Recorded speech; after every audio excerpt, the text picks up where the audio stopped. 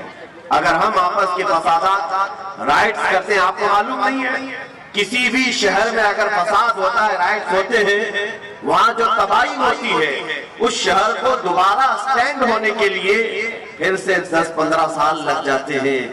جتنے گھر ٹوٹے، جتنی بربادیاں ہوئی، دوبارہ صحیح ہونے کے لیے اسے 10-15 سال لگ جاتے ہیں. اسی طرح ہندوستان میں اگر یہ مذہبی طور پر فسادات ہوئے تو اس کا نقصان پورا ملک کو ہوگا. ملک پھر 50 سال پیچھے چلا جائے گا اور پھر اس کو ترقی کرتے کرتے ایک زمانہ چلا جائے گا. اس لیے جو ہندو ہیں وہ بھی سمجھ لیں، جو سکھ ہیں اور عیسائی ہیں، جو بھی ہندوستان میں جی رہے ہیں، وہ سب سمجھ لیں کہ ہندوستان گنگا جمنی تہذیب کا ایک ملک ہے. یہاں عافیت اور بھلائی اسی بات میں ہے کہ نہ تم انہیں چھیڑو نہ ہم تمہیں چھیڑیں، یا کسی بھی طرح کے یہ بھید بھاؤ کے معاملات نہ ہو. ہندوستان نے جہاں ہم کو اذان پکارنے کی آزادی دی ہے، تمہیں اپنے مندروں میں عبادت کرنے کی بھی آزادی دی ہے. کرسچن کو اپنے ہاں عبادت کرنے کی آزادی ہے، گرودوارے میں اپنے عبادت کرنے کی آزادی ہے.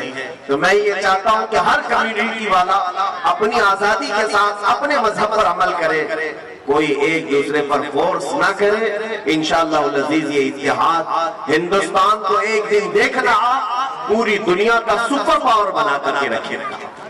سپر پاور ہندوستان بن سکتا ہے صرف ہمارا یہ کمیونل رائٹس جو ہوتے ہیں، مذہبی فسادات یہ ختم ہو جائیں اور ہم ایسے لوگوں کے خلاف لڑتے رہیں گے، آخر تک لڑتے رہیں گے جو ہندوستان کی کرسی کو خراب کریں گے. ان سے ہمارا ہمیشہ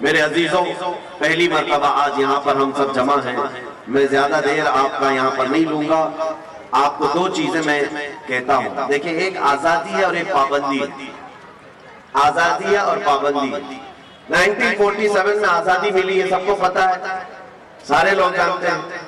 لیکن ساتھ ہی میں 1950 کو یہی ہماری ڈیموکریسی جب ترتیب پا گئی، جمہوریت اور اس کے لا بنائے گئے، تو قانون بنا کر ہمیں دیا گیا، تو قانون پر عمل کرنے کی پابندی لگائی گئی۔ تو آپ کے دماغ میں ایک سوال آتا ہوگا، 1947 میں آزاد کر دیا اور پھر 1950 میں 1950 میں پھر قانون میں پابند کر دیا، پھر یہ کیسی آزادی؟ میں یہاں بتانا چاہوں گا کہ آزادی کا مطلب کیا ہے وہ بھی سمجھ لیں آپ۔ آزادی کا مطلب یہ ہے کہ انسانی اقدار کے ساتھ، انسانی اصول کے ساتھ جینا اور دوسرے کی آزادی کو خراب نہ کرنا، یہ صحیح معنوں میں آزادی ہے۔ آزادی کا مطلب یہ بھی نہیں ہے کہ کوئی ننگا پھرتا رہے اور دوسرے کو تکلیف دے، وہ آزادی تو جنگلوں کی آزادی ہے، جانوروں کی آزادی ہے۔ میرے عزیزو، آزادی کا مطلب یہ ہے کہ تمہیں ایک جو سمویدھان دیا گیا ہے وہ ڈسپلن مینٹین کر کے جو چلے گا وہی سب سے بہترین آزادی ہے۔ قانون کے خلاف جو بھی کرتا ہے، ہمارے آقا صلی اللہ تعالیٰ علیہ وسلم نے بھی ہمیں اصول عطا کیے، فرامین عطا کیے، اور یہ بھی فرمایا من غشنا فلیس منا، جس نے ہمیں دھوکہ دیا وہ ہماری امت میں سے نہیں ہے۔ اس لیے دھوکہ دینا، رشوت دینا، یہ تمام چیزیں جو قانون کے ساتھ آج ہو رہی ہیں، ان سب سے آج ہمیں مکتی چاہیے، آزادی چاہیے۔ ہم یہ سوچتے ہیں کہ 500,000 دے کر کے قانون توڑ دیں گے، ایسا کبھی نہیں کرنا چاہیے۔ قانون کے رکھوالے بھی ایسا نہ کریں، ہندوستان کا کوئی شہری بھی ایسا نہ کرے، اس لیے کہ 500,000 دے کر کے اگر آپ نے قانون توڑ دیا تو گویا کہ آپ نے ہندوستان کے سمویدھان کے ساتھ کھلواڑ کیا ہے۔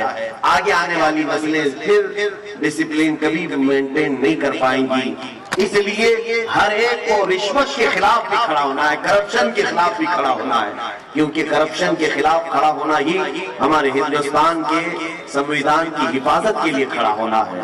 بس میں انہی باتوں کے ساتھ آج میں فخر کے ساتھ یہ کہتا ہوں، پہلی مرتبہ ہم گراؤنڈ میں جمع ہوئے ہیں، پہلی مرتبہ یہ ہمارا یہ کاریکرم، یہ جو پروگرام ہوا ہے، بہرحال ہمیں سیکھنا بہت کچھ ہے، ہم بچے ہیں اور بہت ساری چیزیں ابھی ہمیں سیکھنی باقی ہیں۔ ڈپارٹمنٹ کا بھی میں شکر گزار ہوں کہ انہوں نے پرمیشن دیا، بی ایم سی والوں نے اور دیگر یہاں پر منتظمین نے۔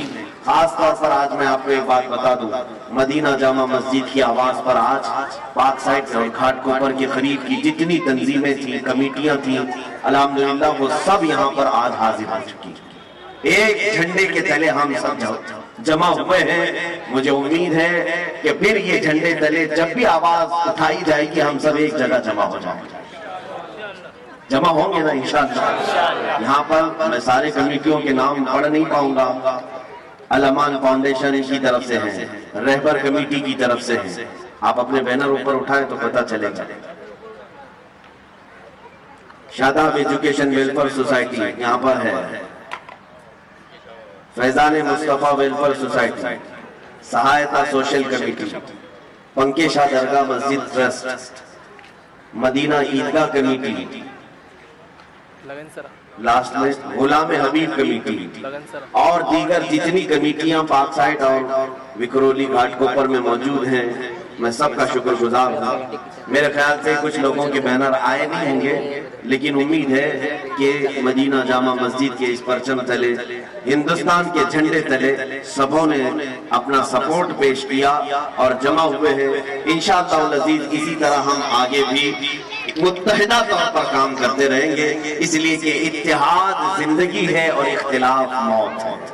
اتحاد زندگی ہے، اختلاف موت ہے۔ ہم اختلاف سے باہر آئیں گے اور سب مل کر کے ہندوستان کی ترقی کے لیے عزم کریں گے، عہد کریں گے۔ آج آخر میں صرف اتنا کہنا چاہوں گا کہ آپ تمام حضرات مل کر پرجوش انداز میں یہ عزم کریں آج کہ ہندوستان کے وقار کے لیے ہم یہاں پر انشاءاللہ العزیز جو کچھ بھی بن سکے گا ہم کرنے کی کوشش کریں گے انشاءاللہ۔ دیکھیں، ہندوستان کی صرف چیزیں حاصل کر لینا، ظاہر سی بات ہے آپ جی رہے ہیں یہاں پر، آپ کے اناج کہاں سے مل رہے ہیں؟ اسی ہندوستان کی زمین سے۔ آپ کا پانی جو روز استعمال کر رہے ہیں اسی ہندوستان کی زمین سے مل رہا ہے۔ ایسا نہیں کہ ہندوستان میں رہ رہے ہیں اور امریکہ کا پانی پی رہے ہیں، سب ہم یہیں کا پانی پی رہے ہیں، یہیں کے اناج کھا رہے ہیں۔ تو کیا ہم ہندوستان کو جانے سے پہلے بھی کچھ دے کر کے جائیں گے؟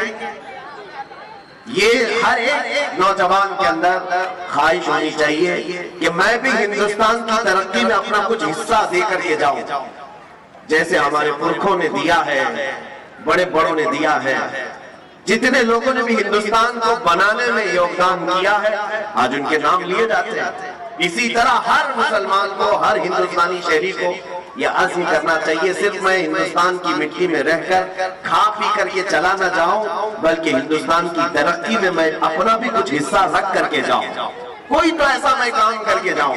اس لیے سائنس کے میدان میں جو بچے ہیں میں ان سے گزارش کروں گا پڑھو اور بہت آگے بڑھو، تاکہ ہندوستان کی سائنس کو، ہندوستان کی ٹیکنالوجی کو تم آسمانوں تک پہنچاؤ۔ آج جو بچے انجینئرنگ میں ہیں میں ان سے گزارش کروں گا کہ خوب آگے بڑھو، اتنا آگے بڑھو کہ ہندوستان کا انجینئرنگ میں ایک مقام پیدا ہو جائے پوری دنیا میں، تاکہ آپ کو ہمیشہ یاد کیا جائے۔ ایک بات یاد رکھنا، آپ کون سے گھر میں رہ رہے تھے، کیا پہنتے تھے، کیا کھاتے تھے، آپ کے مرنے کے بعد کچھ بھی نہیں یاد کیا جائے گا۔ آج سے تقریباً 100 سال کے بعد آج ہم کھڑے ہیں 2020 میں، اگر 100 سال اور زندگی ہوئی، 100 سال کے بعد اگر دنیا باقی رہی تو یاد رکھ لینا 100 سال کے بعد ہم میں سے شاید ہی کوئی رہے گا، اور پھر ہم میں سے جو بھی کسی کی نسلیں ہوں وہ ہم کو نہ ہمارے گھر سے یاد کریں گی، نہ ہمارے کپڑوں سے، نہ ہمارے کھانے پینے سے۔ یاد اگر کیے جائیں گے تو تمہاری ترقیوں کو یاد کیا جائے گا۔ تم نے اگر کچھ کیا ہے، آج تاج محل کو یاد کیا جاتا ہے اس لیے کہ تاج محل ایک عجوبہ ہندوستان کی ترقی کے اور ہندوستان کا سر اونچا کرنے کے لیے ایک بادشاہ نے دیا۔ لال قلعہ دیا ہے، قطب مینار دیا ہے، اور بھی بہت ساری ایسی چیزیں ہیں ہندوستان میں جو ہندوستان میں رہنے والوں نے اس کی ترقی کے لیے دیا ہے۔ اسی طرح سے میں گزارش کروں گا ہر فیلڈ میں جو بھی ہے وہ ہندوستان کی ترقی کے لیے اپنا کچھ حصہ ضرور دے کر کے جائے۔ ظاہر سی بات ہے آج یہ بات یاد کی جائے گی، اگر آپ نے انجینئرنگ میں جیسے پلین بنانے والا کون تھا، سب سے پہلے ایروپلین کس نے اڑایا، وہ ہمیشہ یاد کیا جائے گا۔ کمپیوٹر کس نے بنایا، یہ ہمیشہ یاد کیا جائے گا۔ ٹیلی فون کس نے بنایا، یہ ہمیشہ یاد کیا جائے گا۔ ایسی کچھ ایجادات کرنے والے ہمارے پاس اسٹوڈنٹس ہونا چاہیے۔ میں ان کی حوصلہ افزائی کرتا ہوں، اگر کسی کے دماغ میں ایسی چیزیں ہوں تو سارے لوگ مل کر کے اس کی ہم مدد کریں گے، تاکہ ہندوستان میں جو بھی پروڈکٹ ہوگا، مینوفیکچرنگ ہوگی، پوری دنیا پر ہم اس کو ایسا پیش کریں گے کہ انشاءاللہ العزیز دنیا ہمیشہ یاد رکھے گی کہ اگر یہ چیز کسی نے بنایا تھا تو وہ ایک ہندوستانی مسلمان نے بنایا تھا۔ انشاءاللہ العزیز آج ہم یہاں عہد کر کے جاتے ہیں۔ اخیر میں صرف اتنا ہندوستان کے لیے دعا کروں گا، اللہ رب العزت کی بارگاہ میں مولا کریم ہم سب کو اتحاد و اتفاق کی زندگی عطا فرمائے۔ مولا رب العزت ہم سب کو نظر بد سے محفوظ فرمائے۔ خاص طور پر پاک سائٹ وکرولی گھاٹ کوپر کے جتنے لوگ یہاں پر حاضر ہیں، آج یوم جمہوریہ کے موقع پر اے رب العالمین تیرے دربار میں ہم التجا کرتے ہیں، جس طرح آج ہم آزاد ہیں، ہمیں موت تک تو آزاد ہی زندگی عطا فرما۔ مولا دوسروں کی غلامی سے ہم سب کی حفاظت فرما، پورے ہندوستان کے وقار اور عزت کو مولا تو دوبارہ فرما دے۔ جنہوں نے آج جس طرح سے بھی محنتیں کی ہیں، سب کو اس کی اپنی شان کے مطابق اجر عطا فرما۔ اے کریم